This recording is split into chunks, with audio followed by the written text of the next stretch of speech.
একজন কমেন্টে জিজ্ঞাসা করেছো, দাদা নেক্সট গ্রুপ ডি ভ্যাকেন্সি কবে আসবে?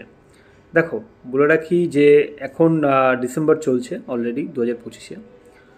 সম্ভাবনা রয়েছে 2025-এ ডিসেম্বরই বের করার, কারণ 2025-এ এখনও ভ্যাকেন্সি কিন্তু রিলিজ হয়নি। ওকে, তো সেটা সম্পর্কে তো ডিসেম্বর একটা আইডিয়া পেতে পারো। যদি নাও পাও তাহলে জানুয়ারিতে মাস্ট ক্যালেন্ডার বের করছে রেল থেকে। এটা মিনিস্ট্রি থেকে আগেরবারই কয়েকদিন আগে আপডেট দিয়েছে যে জানুয়ারিতে ক্যালেন্ডার রিলিজ করবে। তো সেই সময় তোমরা জানতেই পারবে যে রেলওয়ে অ্যাকচুয়াল গ্রুপ ডিতে কত ভ্যাকেন্সি আসছে। অবশ্যই সেটা ক্যালেন্ডারের থ্রুতে জানতে পারবে, আর নোটিফিকেশনও বেরিয়ে যাবে খুব শীঘ্রই। তো ভ্যাকেন্সি এবার খানিকটা বেশি হতে পারে বলে মনে হচ্ছে। ঠিক আছে, তো প্রিপারেশন করো, আর কয়েকদিন ওয়েট করো, অবশ্যই জানতে পারবে নেক্সট ভ্যাকেন্সি কবে আসছে। ওকে, ডিসেম্বর থেকে জানুয়ারির মধ্যেই জানতে পারবে।